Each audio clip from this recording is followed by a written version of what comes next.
Brought to you by Penguin.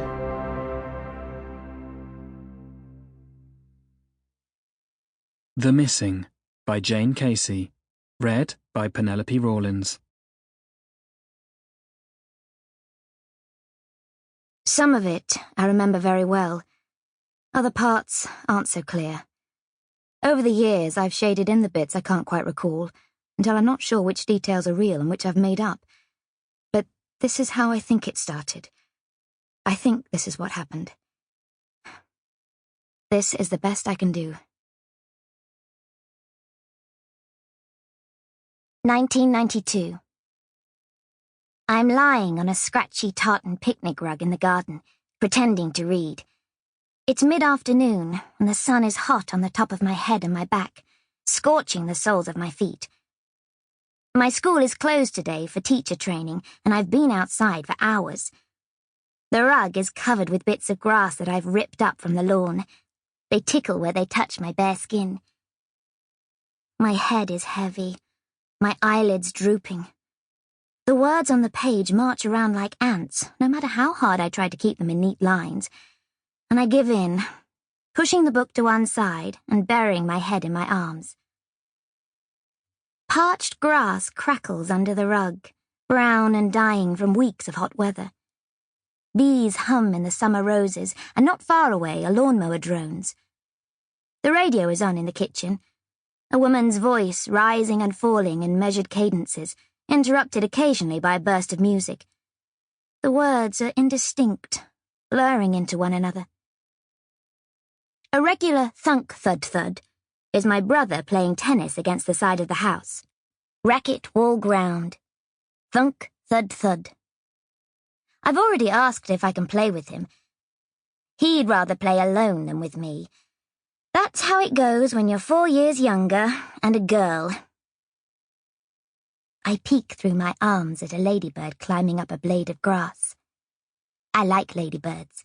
I've just done a project on them in school. I hold my finger out so the ladybird can walk onto it, but it lifts up its wings and flies away. A tickle on my calf is a fat black fly. They seem to be everywhere this year, and they've been landing on me all afternoon. I bury my head deeper in the cradle of my arms, shutting my eyes. The rug smells of warm wool and sweet summer days.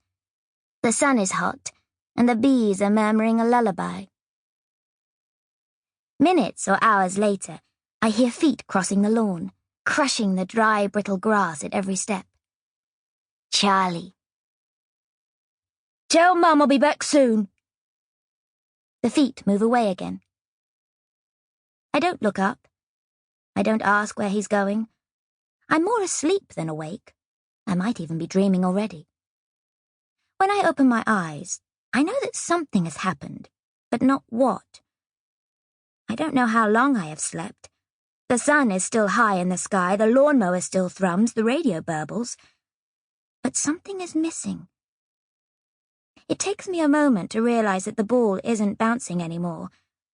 The racket is on the ground, and my brother is gone. Chapter 1. I didn't go out looking for her. I just couldn't stand to stay at home. I'd left school as soon as the last class ended, avoiding the staff room and going straight to the car park, where my tired little Renault started at the first time of asking. It was the first thing that had gone right all day. I usually didn't leave straight after school. I'd got into the habit of staying behind in my quiet classroom. Sometimes I worked on lesson plans or marked homework. Often, I would just sit and gaze out of the window.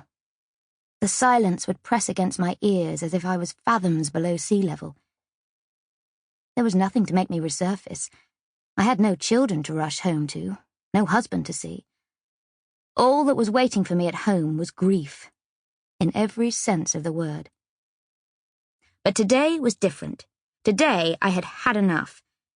It was a warm day in early May, and the afternoon sun heated the air inside my car beyond comfort. I rolled my window down, but in nose-to-tail rush-hour traffic I barely got up enough speed to ruffle my hair. I wasn't used to fighting to... Sample complete. Ready to continue?